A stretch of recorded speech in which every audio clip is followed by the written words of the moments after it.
দেখছেন কলকাতা টিভি, আপনাদের সঙ্গে রয়েছে ভাস্বতী। শুরু করছি চারটে দিক।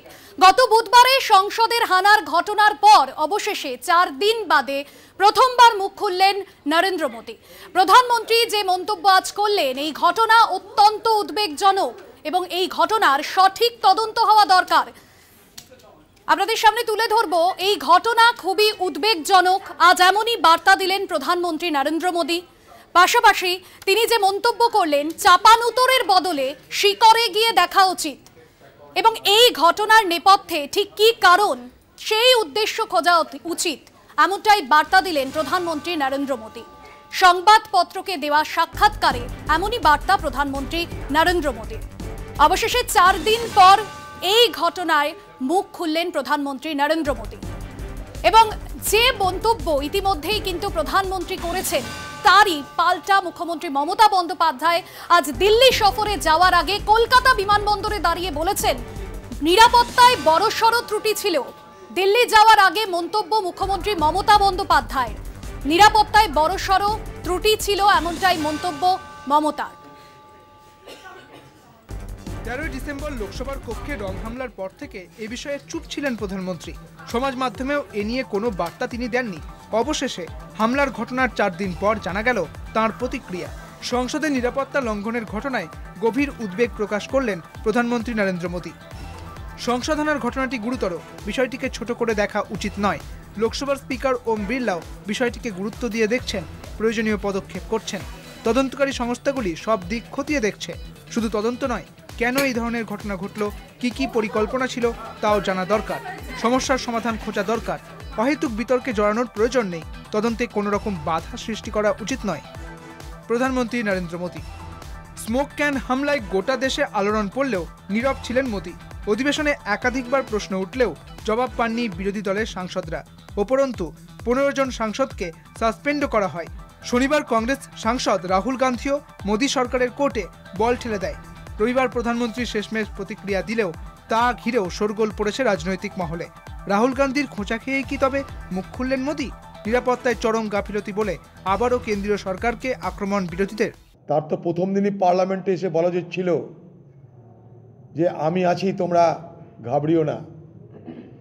সারা দেশকে সুরক্ষা দেওয়ার জন্য যিনি গ্যারেন্টি দিয়ে থাকেন, সে মোদি গ্যারেন্টির জায়গায় মোদি এখন মুশকিলের নাম হয়ে গেছে। আগে বলা হতো মোদি হয় তো মুমকিন হয়, নতুন স্লোগান দিতে হবে মোদি হয় তো মুশকিল হয়। অতএব প্রধানমন্ত্রীর অনেক আগে যে কাজ করা উচিত ছিল, বিরোধীদের চাপে তাকে আজকে মুখ খুলতে হয়েছে। बार बार प्रधानमंत्री जी सदन के सदस्यों की अवमानना करते हैं और स्वयं बाहर तो बयान दे देते हैं, सदन की सीढ़ियों पे खड़े होकर दे देंगे, लेकिन सदन का सामना नहीं करते। जबकि आर्टिकल 75 भारत के संविधान का मंत्रिपरिषद को सामूहिक रूप से उत्तरदायी बनाता है सदन के प्रति, संसद के प्रति। तो ये अवहेलना क्यों? নিরাপত্তার ত্রুটি, তার জন্য তারই দায়িত্ব নিতে হবে। দায়িত্ব অন্য কাউকে চাপালে চলবে না। আমরা তো বলছি, এমনকি প্রধানমন্ত্রী নয়, স্বরাষ্ট্রমন্ত্রী এসে বিবৃতি। প্রধানমন্ত্রী কুম্ভকর্ণের ঘুম ভেঙেছে 4 দিন পর দেশে এত বড় একটা সমস্যা, এবং আরো লজ্জার এবং এটা স্বৈরতান্ত্রিকতার নির্দিষ্ট লক্ষ্য যে তিনি সংসদ চলাকালীন সংসদে ভাষণ দিচ্ছেন না, না তিনি না তার স্বরাষ্ট্রমন্ত্রী, এবং তার বাইরে তারা বক্তৃতা করছেন। আসলে উনি কোন রকম যুক্তিতর্কের মুখোমুখি হতে রাজি নন। সংসদে জঙ্গি হামলার বার্ষিকীতে ঘটা এই নিরাপত্তা গাফিলতি নিয়ে ক্রমাগত মোদী সরকারকেই কাঠগড়ায় তুলেছে বিরোধী দলগুলি। তবে জাতীয় নিরাপত্তার বিষয়টিকে সামনে রেখে রাজনৈতিক দলগুলিকে এই বিষয়ে রাজনীতি করা থেকে বিরত থাকার আহ্বান জানিয়েছেন প্রধানমন্ত্রী। গোটা ঘটনার পুঙ্খানুপুঙ্খ তদন্তও চান প্রধানমন্ত্রী। কলকাতা টিভি। 13 দিল্লি সফরে মুখ্যমন্ত্রী মমতা বন্দ্যোপাধ্যায়। দিল্লি সফরে যাওয়ার আগে কলকাতা বিমানবন্দরে দাঁড়িয়ে সংসদের হানাদারির ঘটনায় তিনি বলেছেন, বাংলা অপরাধীদের প্রশ্রয় দেই না, আমরা অপরাধীদের প্রশ্রয় দিই না। দিল্লি যাওয়ার আগে এমনই মন্তব্য করেছেন মুখ্যমন্ত্রী মমতা বন্দ্যোপাধ্যায়। ঠিক কি বলেছেন তিনি কলকাতা বিমানবন্দরে দাঁড়িয়ে, আজ শোনাবো। It's a security lapses. Home Minister already admitted that, and this is a very serious matter, no doubt of it. Let them investigate the matter. because we don't compromise any security matter. So always it is the great lapses for the new parliament.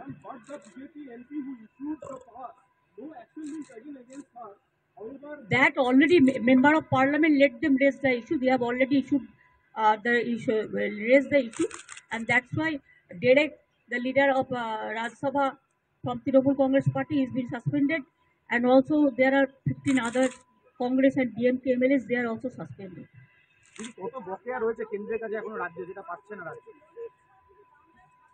So what ওরা বলে দিয়েছে বাংলার সাথে কোনো যোগাযোগ নেই, এটা ঝাড়খণ্ড বা কোথায় কোথায় আছে আমি জানি না।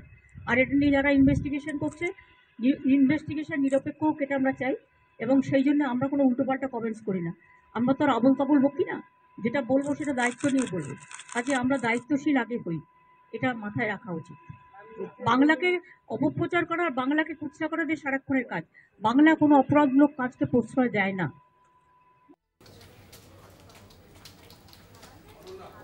আপনাদের শোনালাম মুখ্যমন্ত্রী মমতা বন্দ্যোপাধ্যায় ঠিক কি মন্তব্য করেছেন। এই বিষয়ে বিস্তারিত কথা বলবো। আমার সঙ্গে রয়েছেন নিউজ রুমে আমাদের পলিটিক্যাল এডিটর আশিস চট্টোপাধ্যায়। আশিস দা, একটা বিষয় জানা, প্রধানমন্ত্রী নরেন্দ্র মোদী তিনি সংসদে নিশ্চুপ। বিরোধীরা বারংবার বিবৃতির দাবি তুলেছেন, কিন্তু তিনি সংসদের বাইরে মন্তব্য করেছেন। আজ হিন্দি একটি সংবাদ মাধ্যমকে সাক্ষাৎকারে তিনি মন্তব্য করেছেন। পাশাপাশি মুখ্যমন্ত্রীর এহেন মন্তব্য, কারণ আমরা বারংবার দেখছি যে বাংলা যোগের তত্ত্ব সামনে আসছে। ললিত ঝার সঙ্গে বারংবার বাংলা যোগের যে তথ্য সামনে আনছেন দিল্লি পুলিশ, সেই জায়গা থেকে মুখ্যমন্ত্রীর এহেন মন্তব্য কতটা তাৎপর্যপূর্ণ, ঠিক কি স্পষ্ট করতে চাইলেন মুখ্যমন্ত্রী আজ?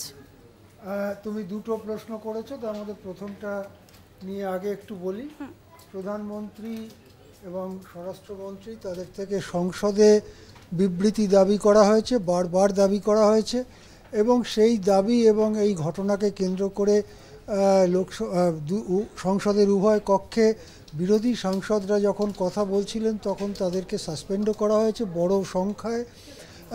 কিন্তু আজকে দেখলাম যে প্রধানমন্ত্রী একটি সংবাদ মাধ্যমে তিনি বলেছেন যে এরকম এটা নিরাপত্তার পক্ষে খুবই উদ্বেগজনক, আমরা এটার গভীরে গিয়ে দেখব, আমরা খুঁড়ে দেখব যে ভেতরে কী আছে ইত্যাদি। এর থেকে একটা কথাই মনে হয়, সেটা হচ্ছে যে সংসদে যদি বিবৃতি দিতেন, সংসদে যদি কথা বলতেন, তাহলে অন্য সাংসদরা একটা আলোচনায় ঢুকতে পারতেন, একটা প্রশ্ন করতে পারতেন, বা তার কথাকে খণ্ডন করবার চেষ্টা করতে পারতেন। কিন্তু যদি সংবাদ মাধ্যমে একটা কথা বলে দেওয়া হয়, তাহলে তো আর সেটা খণ্ডন করা বা একটা বিতর্কের কোনো পরিসর থাকে না। সেই বিতর্কটা এড়াবার জন্যই সম্ভবত এখনও পর্যন্ত প্রধানমন্ত্রী বা স্বরাষ্ট্রমন্ত্রী এমনটা করে চলেছেন। এবং অবশ্যই আরেকটি প্রশ্ন সামনে আসে যে যারা আইন ভেঙে সংসদে ঢুকেছিলেন তারা তো বেআইনি কাজ করেছেন, নিরাপত্তার পক্ষে উদ্বেগজনক কাজ করেছেন, কিন্তু তারা এবং বাইরেও যারা বিক্ষোভ দেখিয়েছেন, তারা যে কর্মহীনতার প্রশ্ন তুলেছেন, তারা যে জিনিসপত্রের দাম বৃদ্ধির প্রশ্ন তুলেছেন, তারা যে সাধারণ মানুষের জীবনের কষ্টের কথা তুলেছেন, এমনকি তারা তানাশাহী অর্থাৎ স্বৈরতন্ত্রের কথাও তুলেছেন, এ ব্যাপারে প্রধানমন্ত্রী একটি শব্দও ব্যয় করলেন না। দেশের অভিভাবক হিসেবে আমরা খুশি হতাম তিনি যদি বলতেন যে হ্যাঁ, কর্মহীনতার সমস্যা কিছু আছে, জিনিসপত্রের দাম বৃদ্ধির সমস্যাও আছে, কিন্তু এটা পদ্ধতি নয়, আমরা ওই সমস্যাগুলোকে সমাধান করার চেষ্টা করব। এটা যদি তিনি এর সঙ্গে বলতেন, শুধু একটা নিরাপত্তার প্রশ্ন, শুধু একটা পুলিশি প্রশ্ন এইভাবে না দেখে দেশের একটা সমস্যা হিসেবে যদি তিনি দেখতেন, তাহলে নিশ্চয়ই আমরা খুশি হতাম। অন্যদিকে আমরা দেখতে পাচ্ছি যে এই ঘটনাটাকে কেন্দ্র করে বিজেপি একটা রাজনীতিকরণের চেষ্টা করছে। আমরা দেখতে পাচ্ছি যে এরাজ্যে বিজেপির নেতারা, তারা ওই যে যারা অভিযুক্ত বলে বলা হচ্ছে, একেবারে আশিস দা, এবং আমরা দেখলাম গতকাল কংগ্রেস সাংসদ রাহুল গান্ধীও কিন্তু সেই একই অভিযোগ এনেছিলেন, এবং আজকে প্রধানমন্ত্রীকে নরেন্দ্র মোদীকে একটা হিন্দি সংবাদ মাধ্যমে সেই বিবৃতি দেওয়া দেখা গেল। আরও একটা বিষয় জানতে চাইব, মুখ্যমন্ত্রী মমতা বন্দ্যোপাধ্যায় আজ মন্তব্য করেছেন যে বাংলা অপরাধীদের আশ্রয় দেয় না, বাংলার সঙ্গে কোনো রকম কোনো যোগ নেই। কিন্তু বারংবার আমরা দেখছি এই যে মাস্টার মাইন্ড ললিত ঝা, তার সঙ্গে বঙ্গযোগের তত্ত্ব আসছে। হ্যাঁ, আমরা দেখেছি সেটা। আমি প্রথমে যে কথাটা বলতে চাই সেটা হচ্ছে যে স্বরাষ্ট্রমন্ত্রী, প্রধানমন্ত্রী, এমনকি স্পিকার চিঠি লিখে সাংসদদের তারা অনুরোধ করছেন যে আপনারা এটা নিয়ে রাজনীতি করবেন না। সারা দেশ জুড়ে রাজনীতি কে করছে? রাজনীতি তো করছে বিজেপি। বাংলায় তারা কি কিছু ছবি সামনে আনছেন। তারা বলছেন যে অন্যতম অভিযুক্ত তিনি নাকি একটি দক্ষিণী রাজ্যে সিপিএমের ছাত্র সংগঠনের সঙ্গে যুক্ত ছিলেন। পরে দেখা গেল যে সেই খবরটি ফেক। আমরা দেখতে পাচ্ছি যে এখানে বিজেপির নেতারা বারবার বলছেন যে বাংলায় এদেরকে প্রশ্রয় দেওয়া হয়, অনুপ্রবেশ ইত্যাদির কথা তারা তুলছেন। তাহলে রাজনীতিকরণ কে করছেন? প্রধানমন্ত্রী যদি রাজনীতিকরণ না করতে বলেন তাহলে তো প্রথম তার নিজের দলকে সংযত করা উচিত। আজকে বলছেন যে অমুক তৃণমূল নেতার সঙ্গে কারো একটা ছবি আছে। যারা রাজনীতি করেন, যারা মন্ত্রী বা যারা রাজনীতিতে আছেন, তারা বছরের পর বছর হাজার হাজার মানুষের সঙ্গে মেশেন। কোথায় কোন অনুষ্ঠানে কে একটা পাশে এসে দাঁড়ালো, একটা ছবির ফ্রেম তৈরি হয়ে গেল, তাই দিয়ে তো বোঝা যায় না যে বাংলা এই সমস্ত জিনিস করছে। এবং এই জায়গা থেকে আজকে স্পষ্ট করে দিলেন মুখ্যমন্ত্রী যে বাংলা অপরাধীদের প্রশ্রয় দেয় না। দিল্লি যাওয়ার আগে এমনই মন্তব্য মুখ্যমন্ত্রী মমতা বন্দ্যোপাধ্যায়। 4টেই চারদিকে আরো অন্যান্য খবর নিয়ে ফিরে আসছে একটা বিরতির পর, সঙ্গে থাকুন। ফিরে এলাম বিরতির পর। যে খবরের দিকে নজর রাখবো, দিল্লির উদ্দেশ্যে ইতিমধ্যেই রওনা দিয়েছেন মুখ্যমন্ত্রী মমতা বন্দ্যোপাধ্যায় এবং বুধেই মোদি মমতা বৈঠক রয়েছে। আর সেই বৈঠক অত্যন্ত তাৎপর্যপূর্ণ, কারণ বছর ঘুরলেই লোকসভা নির্বাচন, তার আগে বুধে বৈঠকে বসতে চলেছেন মোদি মমতা। রাজ্যের একাধিক প্রকল্পের টাকা বন্ধ, সেই সমস্ত বিষয় আলোচনা হতে পারে। পাশাপাশি সব গেরুয়া রং করতে বলছে বিজেপি, এমনটাই কিন্তু বলছেন মুখ্যমন্ত্রী মমতা বন্দ্যোপাধ্যায়। কে কি খাবে, কে কি করবে, সমস্ত কিছুই ওরা ঠিক করবে, এসব নিয়ে আওয়াজ তুলব। রাজধানী যাওয়ার আগে কলকাতা বিমানবন্দরে দাঁড়িয়ে এমনটাই বললেন মমতা বন্দ্যোপাধ্যায়। ঠিক কি বলেছেন মুখ্যমন্ত্রী, শোনাব। 11,000 স্যাংশন করেও 11 লাখ সেটাকে বন্ধ করে দিয়েছি যখন আমরা পুরো লিস্ট ফাইনাল করি।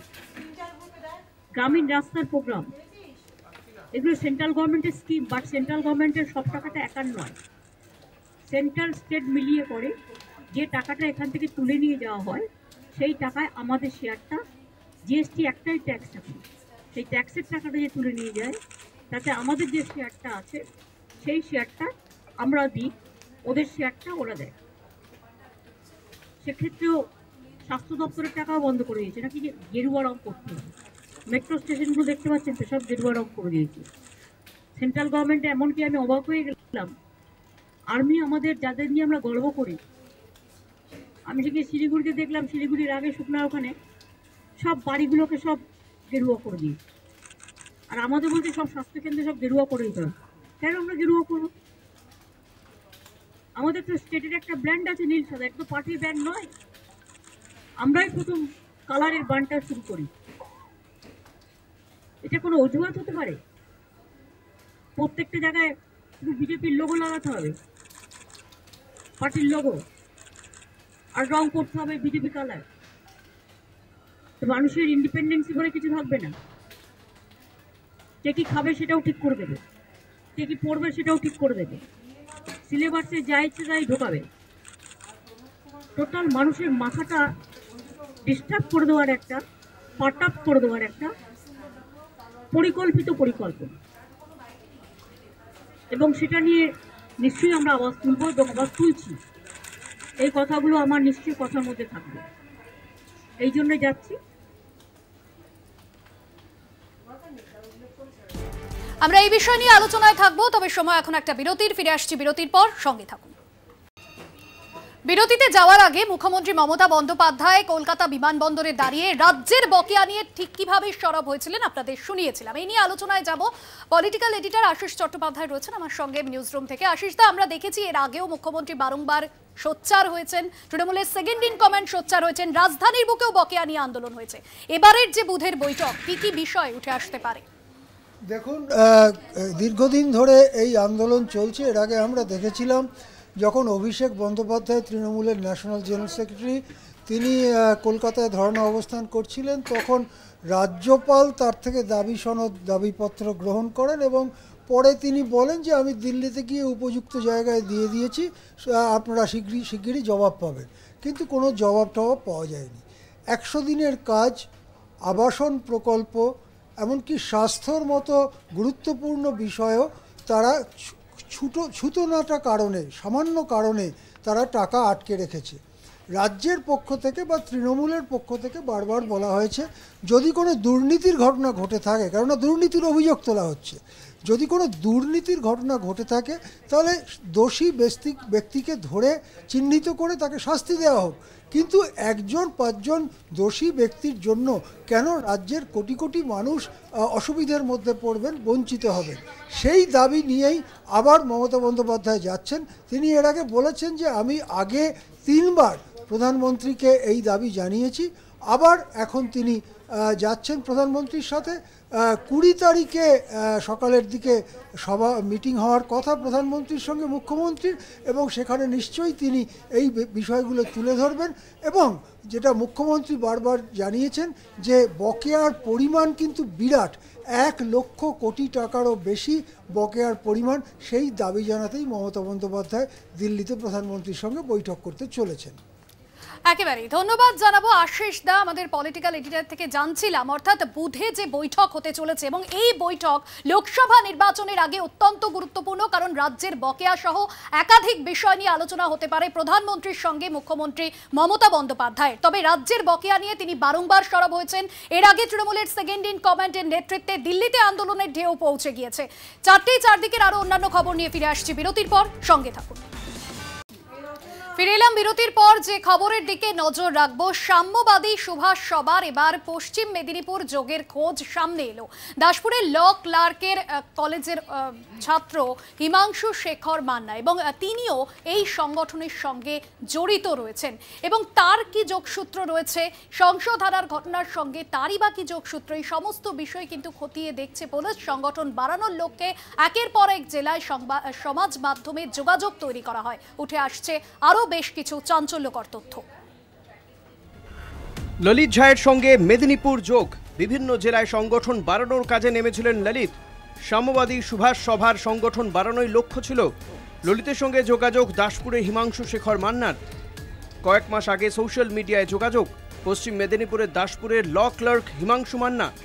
দাসপুর ঘাটালে সংগঠন বাড়ানোর দায়িত্ব হিমাংশুকে, এলাকায় তহবিল করতে বলা হয়েছিল। সাম্যবাদী সুভাষ সভা, ললিত ঝা, নীলাক্ষ আইজদের এই সংগঠনই এখন দেশ জুড়ে আলোচনার কেন্দ্রবিন্দুতে। এবার এই সংগঠন নিয়ে উঠে এলো আরও চাঞ্চল্যকর তথ্য। সমাজ মাধ্যমে যোগাযোগ বাড়িয়ে জেলায় জেলায় সংগঠন বাড়ানোর কাজে নামেন ললিত ঝারা। সেই সূত্র ধরে যোগাযোগ হয় বালির সায়ন কিংবা সৌরভের সঙ্গে। সামনে এসেছে এমনই তথ্য। এবার সামনে এলো সভার পশ্চিম মেদিনীপুর যোগের। জানা গিয়েছে জেলার দাসপুর, মেদিনীপুর শহরেও থাবা বসায় সাম্যবাদী সুভাষ সভা। মাস কয়েক আগে সমাজ মাধ্যমে যোগাযোগ করা হয় দাসপুরের ল ক্লার্ক হিমাংশু শেখর মান্নার সঙ্গে। দাসপুর ঘাটাল সহ আশপাশের এলাকায় সভার দায়িত্ব দেওয়া হয় হিমাংশুকে। এলাকায় সংগঠন তৈরি করারও দায়িত্ব দেওয়া হয় তাকে। হিমাংশু জানিয়েছেন এলাকার উন্নয়নমূলক কাজের জন্য ফান্ড জমা করতে বলা হয়েছিল তাকে। ললিত ঝারা যে সংসদে হামলার মতো এত বড় ঘটনা ঘটাতে পারেন তার বিন্দু বিসর্গ টের পাননি বলে দাবি হিমাংশুর। টিভিতে সংসদ হামলার খবর দেখানোর পরেই গ্রুপ ছেড়ে বেরিয়ে যান হিমাংশু। স্বেচ্ছাসেবী দল হিসাবে আমি এটাই যোগদান করি, পশ্চিম মেদিনীপুরের ব্যক্তি হিসাবে, দাসপুরের বাসিন্দা হয়ে। তো যোগদান করার পর আমাকে একটা হোয়াটসঅ্যাপ গ্রুপে জয়েন করানো হয়, পশ্চিম মেদিনীপুর এসএস সাম্যবাদী সুভাষ সভা নামে, এবং তাতে কিছুজন অ্যাডমিনও ছিল। পরবর্তী ক্ষেত্রে আমাকে অ্যাডমিন করানো হয়। তদন্ত চাইছি, আমিও চাইছি মন থেকে যে এটা কি জিনিস, কি হলো, একটা এনজিওর নাম করে এরকম কেন হলো, স্বেচ্ছাসেবী সংস্থার নামে আমাদের উপরেও কোনো আঁচ আসতে পারে কিনা, বা এই ললিত ঝা আমাদেরকে এক প্রকার ফাঁসিয়ে দিল কিনা, বা নীলাক্ষ আইজ ফাঁসিয়ে দিল কিনা। এই গ্রুপের মাধ্যমে আমরাও বহু প্রশ্নের মুখে আছি, আমরাও ভয়ে রয়ে আছি। না, আমরা কোনো রকম আঁচ পাই না, আমরা তো জেনেছিলাম একটা স্বেচ্ছাসেবী সংস্থা। কিন্তু সবকিছুর মধ্যেও বারবার সন্দেহ ঘনিয়েছে এই সংগঠনের আসল উদ্দেশ্য নিয়ে। সমাজ সেবার আড়ালে কোনো দুরভিসন্ধি ছিল কিনা তা নিয়ে উঠছে একাধিক প্রশ্ন। পশ্চিম মেদিনীপুর থেকে মধুসূদন ভট্টাচার্যের রিপোর্ট, কলকাতা টিভি। আরো বিস্তারিত জানবো, দাসপুর থেকে রয়েছেন আমাদের প্রতিনিধি মধুসূদন ভট্টাচার্য। মধুসূদন, পশ্চিম মেদিনীপুরের সঙ্গে এবার যোগসূত্র পাওয়া গেল সাম্যবাদী সুভাষ সভা, এবং এই যে হিমাংশু শেখর, তার সঙ্গে ঠিক কি যোগসূত্র রয়েছে এবং এই সভা ঠিক কি ভাবে কাজ করত পশ্চিম মেদিনীপুরে, কি তথ্য উঠে আসছে এখনো পর্যন্ত? দেখো ভাস্বতী, একেবারে কিন্তু দাসপুরের এই যে বাসিন্দা অর্থাৎ ল ক্লার্ক হিমাংশু শেখর মান্না, তাকে গত কয়েক মাস আগে তিনি যেটা জানিয়েছেন যে প্রায় 1.5-2 মাস হলো তিনি কিন্তু গ্রুপে যুক্ত রয়েছেন। এই গ্রুপের নাম দেওয়া হয়েছিল সাম্যবাদী সুভাষ সভা, তবে SSS এই নাম দেওয়া হয়েছিল গ্রুপের। তবে এই গ্রুপেই ছিল 500 থেকে 550 জনের মতো সদস্য। তবে তাদেরকে যেটুকু বলা হয়েছিল এলাকায় উন্নয়নমূলক কাজের জন্য অর্থ একটা ফান্ড তৈরি করতে বলেছিল। তবে যদিও অর্থ এখনো পর্যন্ত তিনি কোথাও কালেকশন করেনি বলে আমরা যেটুকু জানতে পেরেছি। তবে এলাকা নয়, শুধু মেদিনীপুর একটি দাসপুরের এই যে বাসিন্দা অর্থাৎ ল ক্লার্ক শুভাংশু শেখর মান্না, তাকে কিন্তু গ্রুপে যুক্ত করা।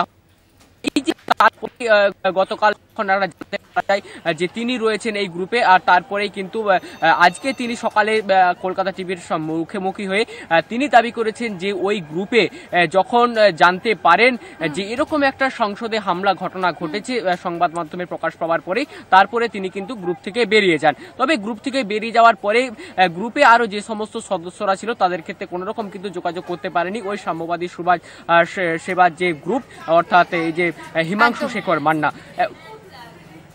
একদমই ধন্যবাদ জানাবো। মধুসূদন ছিলেন আমাদের সঙ্গে, আমাদের প্রতিনিধি সরাসরি। মধুসূদন, ধন্যবাদ জানাবো। এবং এই যে যোগসূত্র পাওয়া গিয়েছে ললিত ঝার সঙ্গে পশ্চিম মেদিনীপুরের, সেদিকে নজর থাকবে। আর অন্যান্য খবরের আপডেট নিয়ে ফিরে আসছি বিরতির পর, সঙ্গে থাকুন।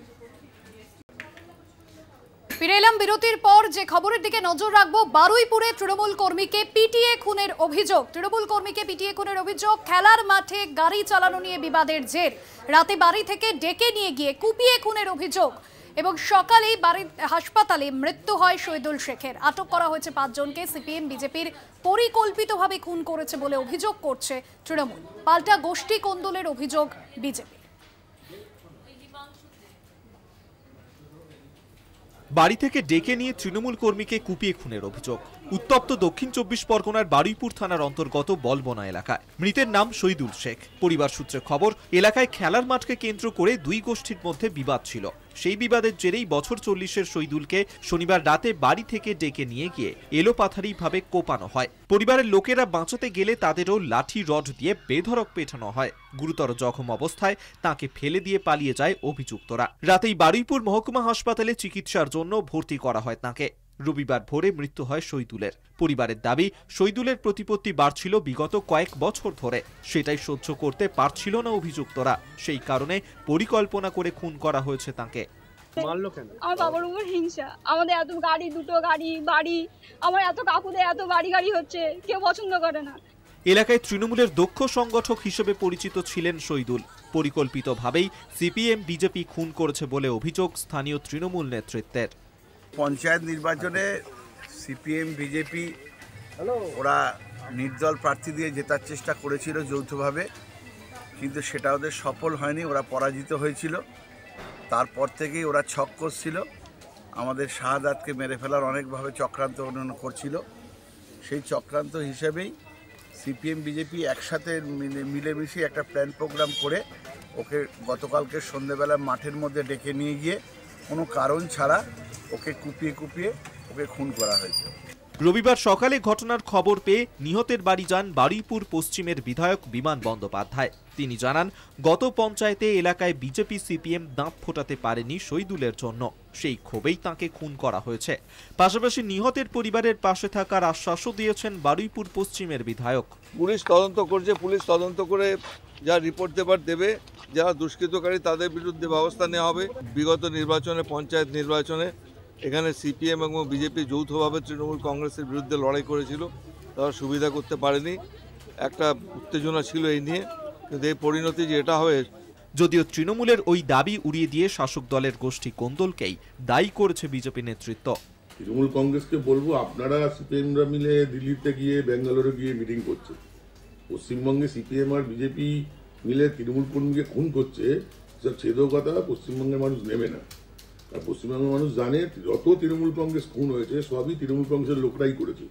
আমিও বলছি পুলিশ সঠিকভাবে তদন্ত করুক, এই ঘটনার পিছনে তৃণমূলের গোষ্ঠীদ্বন্দ্ব আছে। শনিবার ওই খবর পেয়ে ঘটনাস্থলে যায় বারুইপুর থানার পুলিশ। ইতিমধ্যেই পুলিশ 5 জনকে গ্রেফতার করেছে। আটক করা হয়েছে বেশ কয়েকজনকে। ওই ঘটনার সঙ্গে আরও কেউ যুক্ত আছে কিনা তা জানতে অভিযুক্তদের জিজ্ঞাসাবাদ শুরু করেছে পুলিশ। মৃত্যুর খবর এলাকায় পৌঁছতেই নেমে এসেছে শোকের ছায়া। বারুইপুর থেকে প্রিয় মুখার্জির রিপোর্ট, কলকাতা টিভি।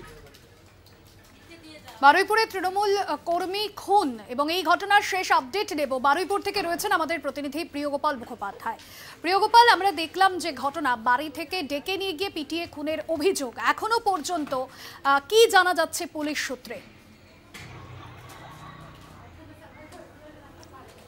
দেখো ভাস্বতী, তোমাকে প্রথমেই বলে রাখি যে গতকাল রাতে যে তৃণমূল কর্মী শহীদুল শেখকে বাড়ি থেকে ডেকে নিয়ে গিয়ে তার বাড়ি থেকে খানিকটা দূরে তাকে পিটিয়ে খুন করা হয় এবং সেই ঘটনায় আজ সকাল থেকে বারুইপুর থানার পুলিশ 12 জনকে গ্রেপ্তার করেছে এবং তার বাড়িতে এসেছিলেন বিধানসভার অধ্যক্ষ তথা বারুইপুর পশ্চিমের বিধায়ক বিমান বন্দ্যোপাধ্যায়। তিনি এসে যেটা জানিয়েছেন যে তিনি পরিবারের পাশে সবসময় আসেন এবং এই যে খুন হয়েছে এই খুনের পেছনে যারা আছে তাদের গ্রেপ্তার করা হবে এবং তাদেরকে শাস্তি দেওয়া হবে। কেউ কোনো এই খুনের পেছনে যারা আছে তারা যে রঙেরই হোক না কেন সেই রঙের কেউ কোনো আপোষ করবে না, এমনটাই জানিয়েছেন বারুইপুর পশ্চিমের বিধায়ক বিমান বন্দ্যোপাধ্যায়। এছাড়াও যারা খুন করেছে তারা সিপিএম বা বিজেপি করে, এমনটাই অভিযোগ করছে ওই শহীদুলের বাড়ির লোকজন। ভাস্বতী। প্রিয়গোপাল, পরিবারের সদস্যরা তারা কি অভিযোগ করছেন? ধৃতদের বিরুদ্ধে ঠিক কি অভিযোগ আনছেন তারা? আগে থেকে কোনো বচসা ছিল না কোনো রাজনৈতিক কারণে এই খুন, কি বলছেন? একদমই এই যে বলবন যে বলবন যে যুবক সংঘ আছে, এই যুবক সংঘের যে খেলার মাঠ আছে, এই খেলার মাঠ নিয়ে দীর্ঘ 4 বছর ধরে এই বচসা চলছিল। বারংবার এই এলাকায় অনেক লোকজন আসে এবং বসে এবং বারুইপুর পশ্চিমের বিধায়ক বিমান বন্দ্যোপাধ্যায় তিনিও একবার এই মাঠ নিয়ে যে ঝামেলা হয় সেই ঝামেলায় এখানে এসে সেই মীমাংসা করে গেছেন। এই ঝামেলা চলছিল গত 4 বছর ধরে, কিন্তু গতকাল এই মাঠে যে মাঠ নিয়ে ঝামেলা, সেই মাঠে শহীদুলের দাদার জমিও ছিল এবং যে যুবক সংঘ আছে বলবন সেই যুবক সংঘের জমি, মূলত এই জমি বিবাদের জেরেই খুন, এমনটাই জানা যাচ্ছে। গতকাল এই মাঠে তার মেয়েকে নিয়ে গাড়ি চালানো শেখাচ্ছিল শহীদুল এবং সেই মাঠে গাড়ি নামিয়েছে, এই কারণে গতকাল তাকে বাড়ি থেকে ডেকে আনা হয় এবং ডেকে আনার পরে একদমই ধন্যবাদ জানাবো। প্রিয়গোপাল মুখোপাধ্যায় আমাদের প্রতিনিধি ছিলেন সরাসরি আমাদের সঙ্গে। 4:04 দিকের আরো অন্যান্য খবর নিয়ে ফিরে আসছি বিরতির পর, সঙ্গে থাকুন।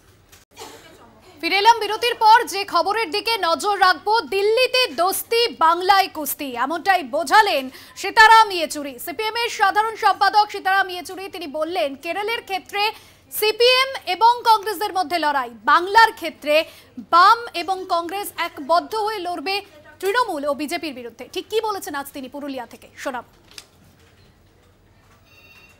19 को इंडिया का जो गठबंधन का बैठक है, क्या मार्क्सवादी क्या बात है? 19 तारीख को जो, हाँ ठीक है, वो ठीक है, चौथा बैठक है, क्या आप लोग हिस्सा ले रहे हैं? जी बिल्कुल ले रहे हैं। राज्य के क्षेत्र में फिर क्या कीजिएगा चुनाव? राज्यों के बारे में ये स्पष्ट है, इंडिया के गठबंधन में ये स्पष्ट है कि जहाँ पर सीटों के बारे में चर्चा होगी वो हर राज्य के स्तर पर होगा। राज्यों की परिस्थितियाँ एक साथ बराबर नहीं है। अब केरल के अंदर मुख्य मतलब राजनीतिक लड़ाई होगी हमारे और कांग्रेस के बीच में, इंडिया में हम हैं। बगल में तमिलनाडु में सब मिलकर लड़ेंगे बीजेपी और एआईडीएमके के खिलाफ। तो अलग अलग राज्यों में अलग अलग परिस्थितियां हैं, समझने की कोशिश करिए, थोड़ी समझने की कोशिश कर लो। और यह हर राज्य के अंदर अलग अलग परिस्थिति होगी और अलग परिस्थितियों के आधार पर निर्णय लिया जाएगा। बंगाल के अंदर हमने पहले ही स्पष्ट किया था, यहाँ पर लेफ्ट यानी वामपंथी, कांग्रेस और बाकी जितने धर्म के साथी हैं, पार्टियाँ हैं, शक्तियाँ हैं, वो सब मिलकर लड़ेंगे आपके भाजपा और तृणमूल कांग्रेस के खिलाफ। আপনাদের শোনালাম পুরুলিয়া থেকে জোট সওয়াল বার্তা সীতারাম ইয়েচুরির। এই মুহূর্তে আমাদের সঙ্গে টেলিফোন লাইনে রয়েছেন তৃণমূল নেতা জয়প্রকাশ মজুমদার। আপনাকে স্বাগত জানাবো কলকাতা টিভিতে। জয়প্রকাশ বাবু, যে মন্তব্য করেছেন সীতারাম ইয়েচুরি, দিল্লিতে ঐক্যবদ্ধভাবে বিজেপির বিরুদ্ধে লড়াইয়ের জন্য ইন্ডিয়া জোট হয়েছে, কিন্তু যে মন্তব্য আজ তিনি করলেন, আপনার কি প্রতিক্রিয়া? সীতারাম ইয়েচুরি সিপিএম এর চারিদিকের অবস্থাতে দিশেহারা হয়ে গেছে এবং পশ্চিমবঙ্গে তো তাদের অপ্রাসঙ্গিক দল, সুতরাং এখানে এসে এইসব বড় বড় কথার কোনো মূল্য নেই। আজকে এটা সম্ভাবনা আছে ইন্ডিয়া জোট হচ্ছে এবং পশ্চিমবঙ্গে 2টো লোকসভা সিট কংগ্রেসের আছে, বাদবাকি সিপিএম এর একটাও সিট নেই, তৃণমূল কংগ্রেস এবং বিজেপি। সুতরাং বিজেপির বিরুদ্ধে লড়াইয়ে এটা স্বাভাবিক যে ইন্ডিয়া জোট যদি লড়ে তাহলে তৃণমূল কংগ্রেসের সঙ্গে হলেও হতে পারে কংগ্রেসের জোট, এবং সেটা সম্ভাবনা আছে। 2টো সিট ছেড়ে দিয়ে 40টা সিটে তৃণমূল কংগ্রেস লড়বে, এটাই তো স্বাভাবিক। এবং সিপিএম এই পশ্চিমবঙ্গের কোনো সিটে তৃতীয় স্থানও অধিকার করতে পারেনি, লোকসভার কোনো সিটে। সুতরাং সেই পরিপ্রেক্ষিতে যদি কংগ্রেস এবং তৃণমূলের জোট হয় বিজেপির বিরুদ্ধে, তাতে ছাগলের তৃতীয় সন্তান হিসেবে সিপিএম থেকে যাবে। তারা না এদিকে না ওদিকে, তারা বিজেপির বিরুদ্ধে লড়তে পারবে না। এই কারণে বিজেপির টাকায় পশ্চিমবঙ্গে সিপিএম চলছে, এবং সারা ভারতবর্ষে এখন সিপিএম বিজেপিকে মোটামুটি সমর্থন করে চলছে। সেই ক্ষেত্রে সিপিএম এর বক্তব্য আজকে পশ্চিমবঙ্গের রাজনীতিতে কোনো প্রভাবও নেই, কোনো প্রাসঙ্গিকতাও নেই। বেশ, অনেক ধন্যবাদ জানাবো আপনাকে। তৃণমূল নেতা জয়প্রকাশ মজুমদার ছিলেন আমাদের সঙ্গে ফোন লাইনে।